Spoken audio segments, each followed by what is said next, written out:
Halo Movie Lover, kali ini Movie One akan mengulas sebuah film yang bertema tentang kungfu. Film ini berlatar belakang pada sebuah desa Fu yang dikenal dengan desa kungfu. Disebut desa kungfu karena penduduk aslinya dulu adalah para master kungfu yang telah pensiun dari dunia perkungfuan. Saat ini oleh pemerintah setempat, desa Fu dijadikan destinasi desa wisata. Nggak usah bertele-tele, langsung saja yuk kita ke alur ceritanya. Film dimulai dengan menampilkan Chen Xiao, penduduk asli desa Fu, sedang memandu para wisatawan untuk menikmati suasana di jalan tua desa Fu. Di sana menarik karena penduduk asli setempat melakukan aktivitas sehari-hari dengan disertai menampilkan seni kungfunya. Rombongan berhenti pada sebuah pertunjukan kungfu oleh sekelompok orang pendatang. Di waktu yang sama, Li Yi sedang mengejar seorang pencopet. Susah payah mengejar, akhirnya berhasil ditangkap tepat di depan pertunjukan kungfu tersebut. Setelah mengembalikan tas kepada pemiliknya, Li Yi lanjut mendatangi yang mempunyai pertunjukan dengan langsung menuduh mereka hanyalah sekelompok penipu yang mengaku ahli bela diri karena tidak berasal dari desa Fu. Mendengar itu mereka tidak terima dan langsung saja mengeroyok Li Yi. Sekilas tentang Li Yi, pemuda lugu ini adalah kekasih Chen Xiao, asli keturunan, lahir dan besar dari desa Fu. Namun oleh kakeknya tidak diperbolehkan belajar kungfu. Tapi minatnya tentang kungfu yang besar, ia tetap belajar kungfu meskipun hanya melalui video di internet. Oke, kembali ke cerita. Tentu dengan kemampuan Li Yi yang cuma belajar otodidak, pastinya kalah, apalagi ini dikeroyok. Tapi kemudian ditolong oleh seorang pria yang ternyata juga ahli bela diri. Kemudian mereka pun berkenalan. Pria itu bernama Wang Xi.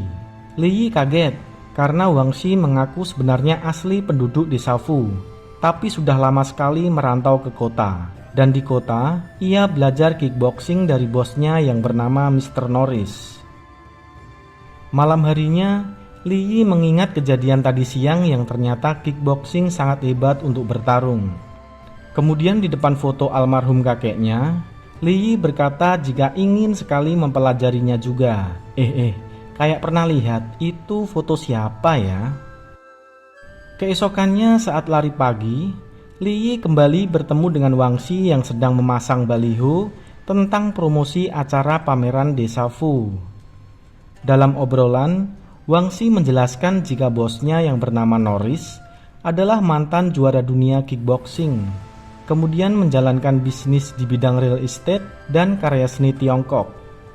Pameran kota kungfu yang akan digelar itu rencananya juga akan menampilkan kungfu-kungfu asli Tiongkok dan senjata-senjata kuno Tiongkok dengan dalih untuk melestarikan budaya. Mendengarnya, Li Yi jadi sangat terkesan dengannya. Hari berikutnya di alun-alun desa Fu sudah ramai para wisatawan. Nampak banyak sekali pertunjukan. Salah satunya pertunjukan Tai Chi. Lagi-lagi Li Yi mencurigainya karena tidak mengenal mereka. Sesaat kemudian, Wang Xi beserta bosnya menyela pertunjukan Tai Chi tersebut dan mengajak sang pengaku master Tai Chi untuk berduel.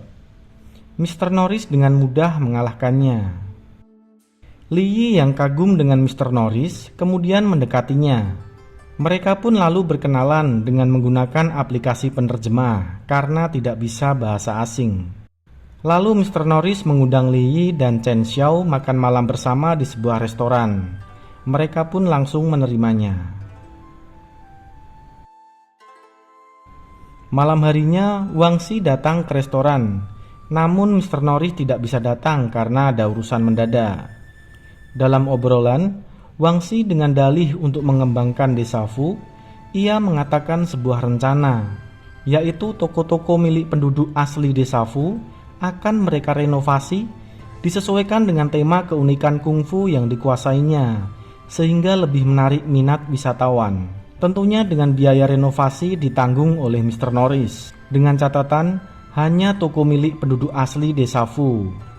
Wang Xi juga menawari Li Yi jika ia bersedia membantu Mr. Norris dengan mengatakan siapa-siapa saja penduduk asli desa Fu, ia akan merekrutnya di klub tinjunya.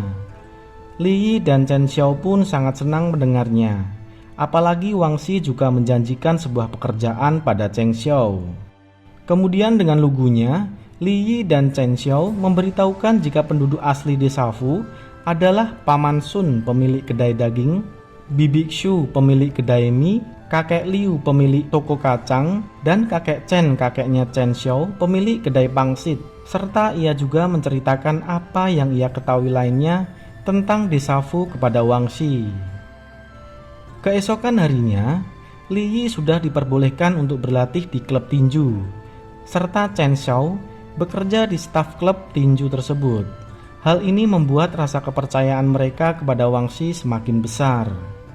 Siangnya di kantor Mr. Norris, Wang Xi menyerahkan proposal tentang rencana renovasi toko-toko tersebut. Dengan senang Li Yi menerimanya dan tak berlama-lama ia langsung mendatangi Bibi Xu, kakek Liu dan Paman Sun untuk memberitahukan rencana renovasi tersebut. Mendengar rencana renovasi yang dinilai menarik, apalagi selama menunggu renovasi, mereka akan tinggal sementara di sebuah hotel dengan biaya dijamin oleh Mr. Norris serta diberikan kompensasi per harinya setara dengan omset terbesar harian. Mereka pun langsung menyetujuinya. Hari berikutnya rencana renovasi pun dimulai. Paman Sun, Bibi Xu dan kakek Liu dipindahkan ke sebuah hotel. Sementara itu, Li Yi asik berlatih di klub tinju dan Chen Xiao bekerja di tempat yang sama. Sedangkan Wang Xi beserta anak buahnya yang alih-alih akan merenovasi toko, ternyata itu hanyalah siasat saja untuk mencari senjata-senjata kuno yang dimiliki oleh penduduk asli desa Fu. Di kedai daging Paman Sun, Wang Xi menemukan sepasang golok 8 tebasan. Kemudian berpindah ke kedai mie Bibi Xu, ia menemukan cambuk baja. Selanjutnya mereka berpindah ke toko milik kakek Liu. Mereka pun akhirnya menemukan pedang naga hitam. Namun saat bersamaan, kakek Liu yang berniat akan memberikan cemilan untuk pekerja renovasi malah memergokinya. Pertempuran pun tak terhindarkan. Kakek Liu hampir mampu mengalahkan mereka, namun Wang Xi kemudian menggunakan busur panah dan mengenai kaki kakek Liu. Kakek Liu pun tersungkur. Wang Xi lalu menyuruh agar melupakan kejadian ini demi keselamatan penduduk desa, lalu pergi dengan membawa pedang naga hitam. Nyawa kakek Liu tertolong oleh kakek Chen. Saat kakek Liu siuman, Paman Sun dan Bibi Xu sudah berada di rumah kakek Chen karena dikabari oleh kakek Chen. Ternyata kakek Chen adalah seorang penerus perguruan Pilar Langit, yaitu perguruan legendaris dengan kuda-kuda paling kokoh. Kakek Liu kemudian menceritakan kejadian malam itu, membuat mereka semua marah pada Li Yi dan menganggap Li Yi adalah biang keladi dari semua ini dan harus bertanggung jawab. Hari berikutnya Li Yi pulang ke kampung dengan penampilan nyentrik, namun penduduk desa tampak malah membencinya. Li Yi yang tak tahu apa alasannya, kemudian pergi menemui Paman Sun. Saat bertemu dengan Paman Sun, Li Yi langsung diserang oleh Paman Sun yang saat itu sangat marah kepadanya, namun ditengahi oleh Bibi Xu. Li Yi dikatai pengkhianat karena mau membantu orang asing dan Wang Xi untuk mencuri senjata-senjata mereka. Li Yi tambah kaget lagi saat mendengar jika Wang Xi telah melukai kakek Liu dengan busur panah. Li Yi yang merasa ia telah ditipu oleh Wang Xi, kemudian langsung mencari Wang Xi dan mengajaknya berduel. Tentu saja kalah dan jatuh pingsan, namun ditengahi oleh Chen Xiao. Wang Xi membiarkannya mereka pergi dengan alasan agar Li Yi yang bertanggung jawab kepada para penduduk. Saat siuman, Li Yi sedang dirawat di rumah Chen Xiao. Nampak juga di sana kakek Chen, kakek Liu, Paman Sun dan Bibi Xu. Mereka semua senang ternyata Li Yi bukanlah dalang dari kejadian itu. Kemudian Li Yi memohon kepada para tetua untuk mengajarinya kungfu. Dengan senang hati, akhirnya Paman Sun, Bibi Xu, dan kakek Liu bersedia menjadi gurunya. Hari yang dinantikan pun tiba. Li Yi mulai dilatih oleh 3 master kungfu, Master Tai Chi Bibi Xu, Master Wing Chun Paman Sun, dan Master Hungga kakek Liu. Dengan tekad yang kuat, Li Yi pun dengan mudah menangkap dan menguasai materi kungfu dari 3 gurunya. Pada suatu malam saat Li Yi makan di tempat kakek Chen, sang kakek juga menawarinya sebagai murid.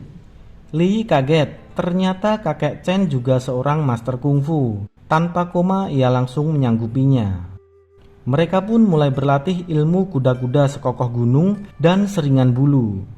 Kakek Chen kemudian memberikan senjata yang belum diketahui oleh Wang Xi, yaitu baju zirah baja. Li Yi pun kemudian menyimpannya. Masalah tentang senjata, mereka sudah mengikhlaskan dan mengisi waktu sehari-hari dengan melatih Li Yi ilmu kungfu, hingga Li Yi pun berhasil menguasai semuanya. Kemudian pada suatu malam, saat Li Yi pulang ke rumah kakek Chen, ia menemukan kakek Chen dalam keadaan terluka. Ternyata itu adalah ulah Wang Xi yang mencari baju zirah baja. Karena tidak menemukannya, kemudian menyandra Chen Xiao. Tak berlama-lama, Li Yi langsung mencari keberadaan Wang Xi untuk menyelamatkan Chen Xiao. Mereka akhirnya bertemu di alun-alun desa Fu, Wang Xi dan pasukannya. Pertempuran pun tak terhindarkan. Li Yi yang sudah menguasai berbagai aliran kungfu dengan mudah menghabisi seluruh pasukan Wang Xi. Kini giliran Wang Xi. Adu senjata, Li Yi berhasil di atas Wang Xi. Kemudian Wang Xi mengambil busur panah. Li Yi dengan cambuk baja berhasil membalikkan anak panah hingga mengenai kaki Wang Xi. Sesaat kemudian, Mr. Norris keluar dengan membawa Chen Xiao yang berniat menukarnya dengan zirah. Lebih sayang pada Chen Xiao, Li Yi pun menyerahkan zirahnya. Saat Mr. Norris hendak lari dengan membawa zirah, Li Yi dengan kemampuan melompat seringan bulu berhasil mengejarnya. Mereka pun kemudian berduel, Master Kungfu melawan Master Kickboxing. Akhirnya Li Yi pun berhasil mengalahkannya. Li Yi menghentikan pukulan terakhirnya, lalu mengampuni Mr. Norris dengan catatan agar mereka pergi meninggalkan desa Fu. Film diakhiri dengan Li Yi pulang bersama Chen Xiao dengan membawa lengkap 4 senjata kuno desa Fu. Terima kasih sudah menyaksikan Movie One. Pastikan untuk klik like, subscribe, dan loncengnya ya kawan. See you next movie.